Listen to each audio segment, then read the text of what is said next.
A frequent question that comes up by people looking to start out with 132 scale slot cards is whether to buy Scalextric or Carrera.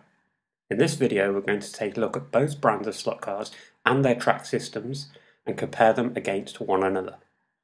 Spoiler alert, the winner is...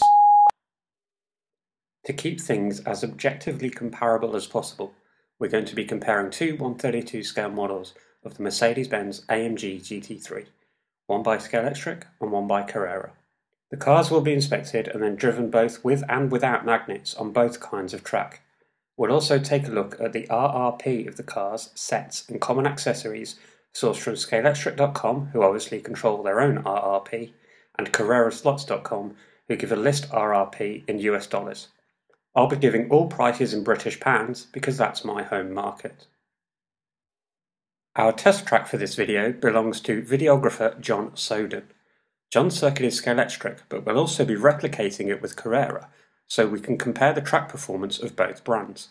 Make sure that you check out John's channel if you haven't already. John's circuit is quite compact and is also temporary, which gives us the chance to see how well the track assembles and disassembles. Its size and nature could also be considered indicative of a typical home racing setup, making it the perfect match for our objective. So let's look at the track. Firstly, Scalextric. Scalextric has the smaller footprint of the two brands, with a full length straight of 350mm, lane spacing of 78mm, a standard radius inside diameter of 253mm, and an outside of 331. The track is quite thin and quite flexible, which can lead to some issues with warping in extreme temperatures. The track surface itself is a plain black colour, which gives quite a slippery surface feel, and both John and I commented that it's easy to bend and create uneven surfaces, which is not ideal for racing. On the other hand, if you do have any bent crack places, it can be easily manipulated back to being somewhat straight. Assembly is easy with simple snap-fit connectors, but electrical conductivity between track pieces can be poor at times. Is that the right lane? It is the right lane. Oh, we have a problem. The hand controllers for this ARC 1 set are quite small and made for children's hands, but they are a natural pistol grip trigger and also feature a children-friendly lock-stop mechanism for adjusting the trigger travel, perfect for slowing down enthusiastic racers. Finally, the standard power supply for the ARC 1 power base is advertised at 15 volts. Onto Carrera now, which is the much larger of the two track systems, being able to accommodate 124 scale cars. This can be inconvenient if you're limited for space. The full length straight for Carrera is 343mm, slightly shorter than Scalextric, but the lane spacing is a whopping 99. Some sources will cite this as 100mm, but my measurements put it at 99. Next we have the standard curve for Carrera, which is their radius 1, with an inside lane of 247mm and an outside of 346. Assembly is just a breeze with Carrera, with the lugs finding their homes even more easily than that of Scalextric circuits. Carrera also offer extra clips to keep that circuit locked together, although I find this just makes the disassembly a little bit more frustrating.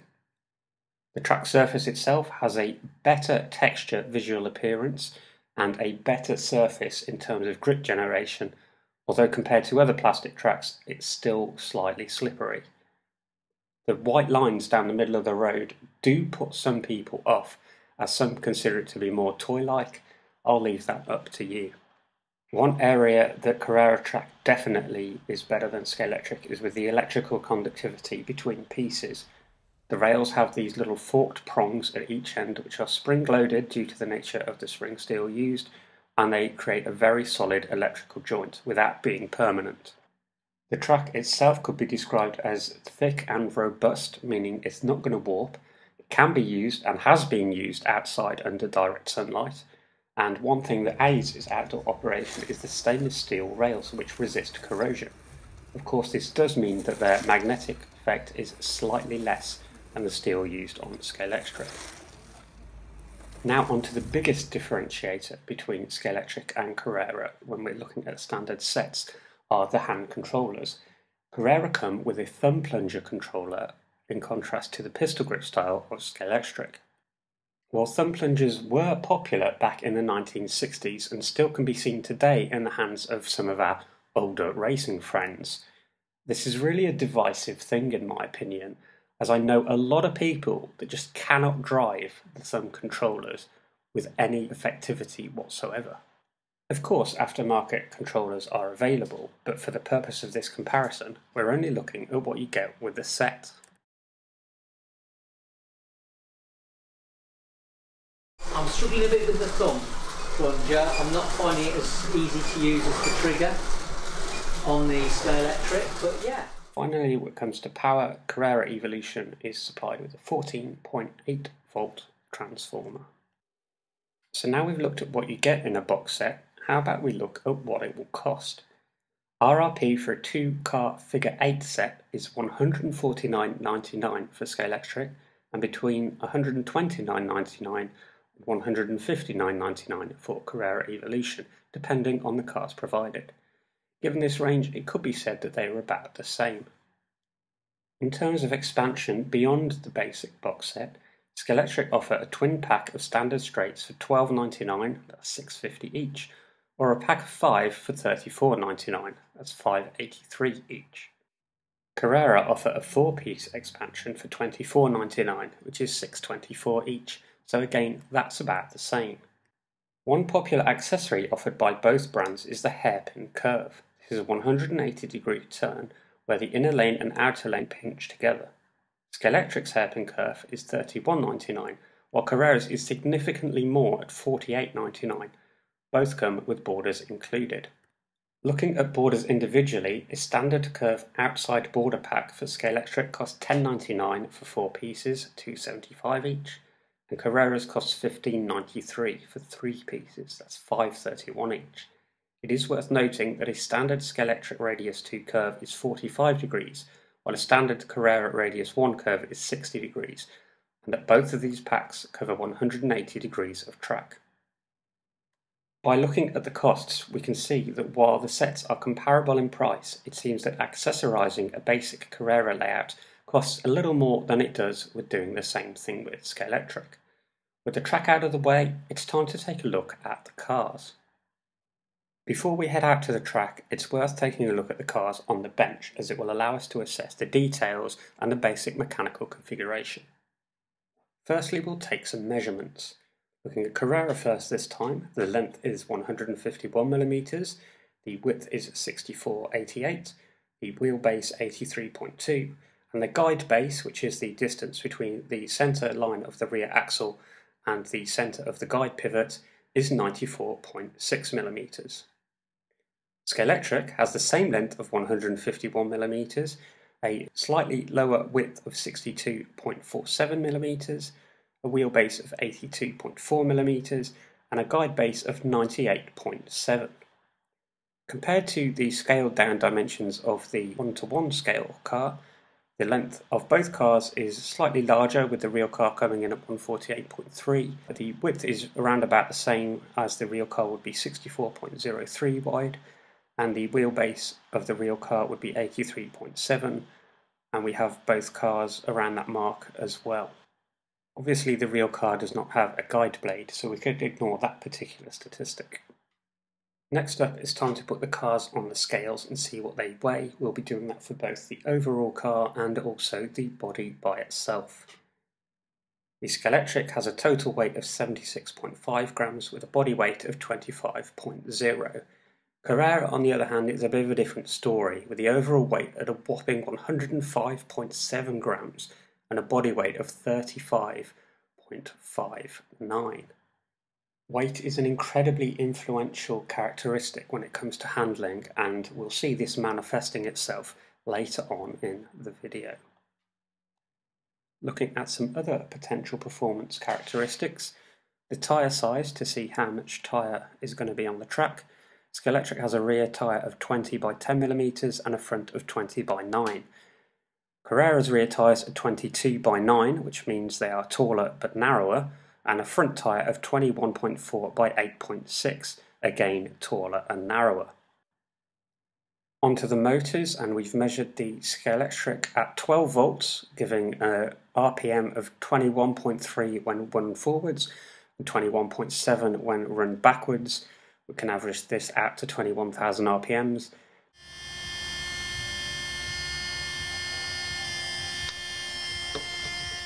The Carrera, on the other hand, is slightly below with a 19.75 run forwards and a 19.25 run backwards. We can average this out at 19,500 RPM.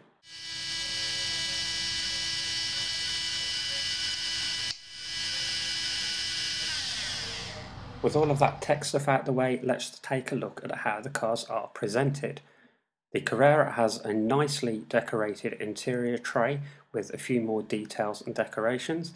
It has the branded tyre, although that does say Carrera and not Michelin, Dunlop, Pirelli, whatever your chosen tyre brand is.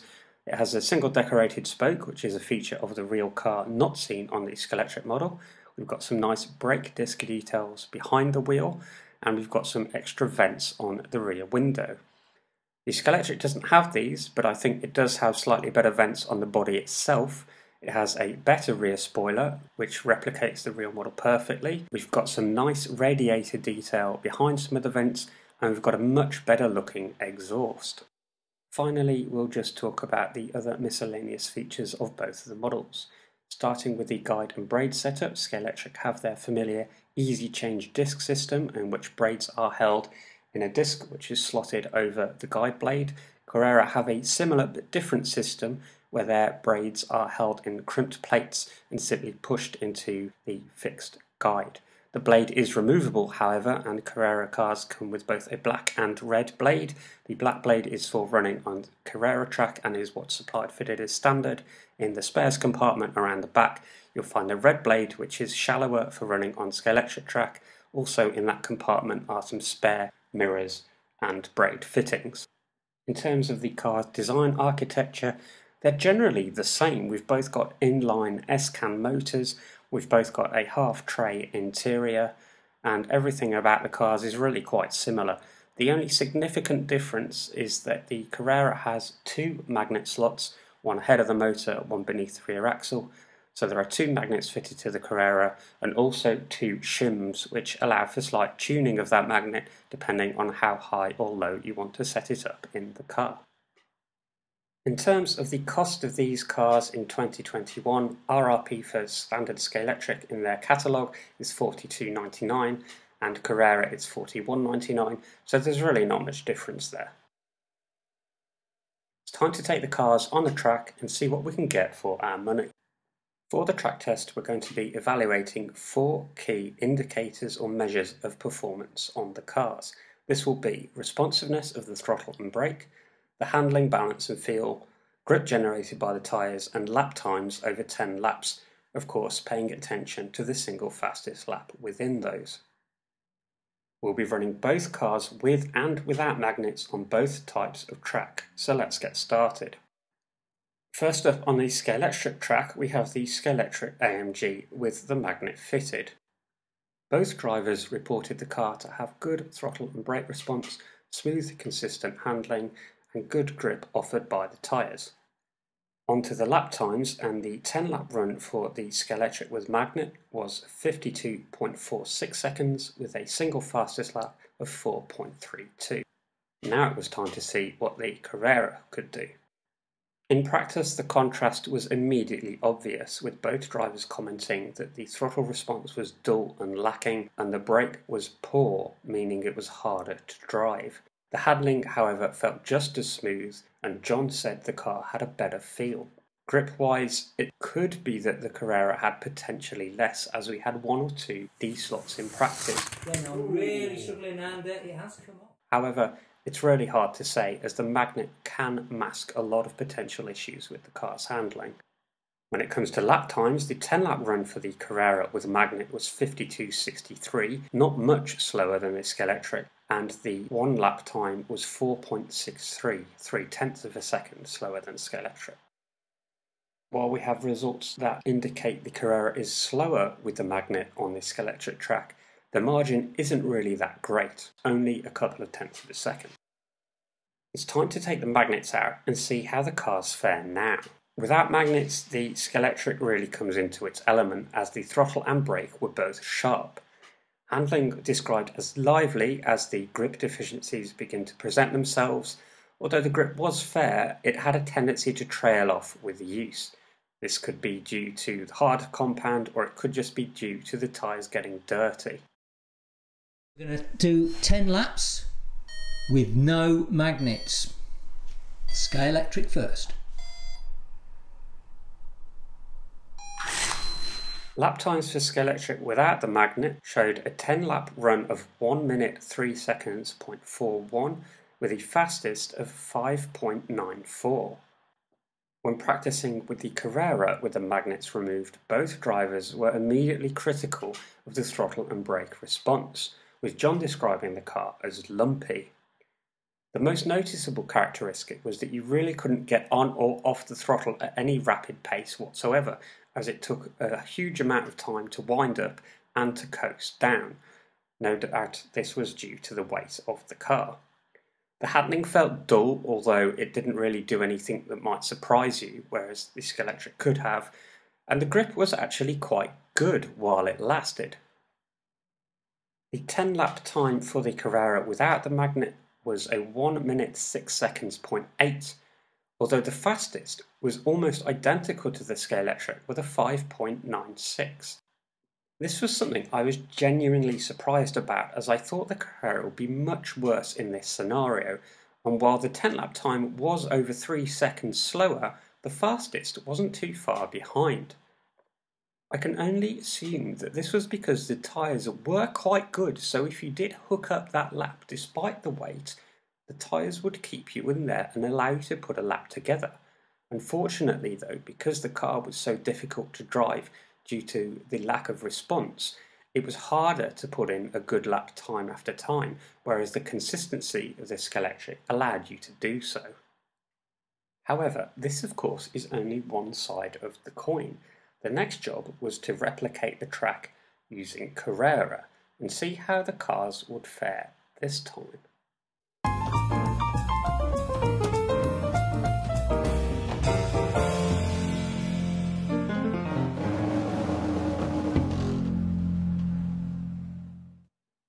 It's worth noting that I only had access to the bog standard radius 1 60-degree curves with my own Carrera inventory, and while it could have been possible to more accurately recreate John's circuits using some of their 30-degree expansion corners, I didn't have access to them or enough time to get hold of them, so while the circuit is roughly the same shape as John's, it does have some key differences. For the purpose of this video, that doesn't really matter, as a loose replication will be all that's required in order to compare the cars. During practice for our 10-lap runs both with and without magnets, the key handling characteristics didn't really change, but one thing we did notice was the noise, especially with the magnets running. The thicker, more durable Carrera track really made the cars roar around like rolling thunder, whereas on Scalextric you can mostly only hear the motor noise. Wow. Now one thing I will say is the car sounds completely different. That being said, soundtracks don't win races, so let's have a look at the lap times. Scalextric with the magnet fitted did 10 laps in 47.75 with a single fastest lap of 4.58. Carrera with the magnet did a fastest lap of 4.63, which again is comparable, only 0.05 of a second behind. The 10-lap time was 48.82, a whole second behind the Scalextric. Without magnets, the Scalextric 10-lap time was 58.06, significantly quicker than on the Scalextric layout, although of course this is a different layout, but still a 5-second improvement is going to be seen by more than it changes to a couple of corners. I think we can put this down to the better track surface of the Carrera, offering slightly more grip in those non-magnet scenarios. The fastest overall time during that run was a 5.64. Onto Carrera with the magnets removed, and this is really where we began to see the first significant difference between the two cars. The fastest lap was a 6.22, but the 10-lap time was a 1:03.22, which is over 5 seconds behind the Scalextric. Despite the fact that we were now running on a faster track overall, as all the data suggests, the Carrera just didn't have what it takes to keep up with the Scalextric in either a single lap or a 10-lap run. We could put this down to the weight of the car just not giving that responsiveness and feel, not giving the handling that you need in a non-magnet car on a circuit this size, and really the data says it all. The Carrera car was slower than the Scalextric in every single scenario, with and without magnets and on both sets of track. Should that be enough to influence your decision over choosing one brand or the other? Well, it's up for debate, really. It depends how much the car's performance is an important factor to you. It depends on if you like pistol grip trigger or thumb plunger controllers. But most importantly, in my opinion, it depends what's available in your region. One other thing that we haven't really touched on are the digital systems offered by both Scalextric and Carrera. That would make for an entirely separate video by itself, and perhaps we'll do that at a later stage, but for now I will state from personal experience that both systems support 6 cars, plug-and-play car chips, fuel link and strategy games, and wireless controls out of the box. They're both fairly basic and can both be enhanced by aftermarket apps such as Magic for Scalextric and Smart Race for Carrera. With that being said, and without the time for a more in-depth review of the digital systems, we can more or less scratch them off as equal for now, with the only difference of face value being the RRP of a digital chip. A Scalextric DPR hatch costs $16.99, whereas a Carrera D132 chip costs $24.99. Back to the matter at hand. Should I buy Scalextric or Carrera? Well, in my opinion, Scalextric have the better cars and Carrera has the better track.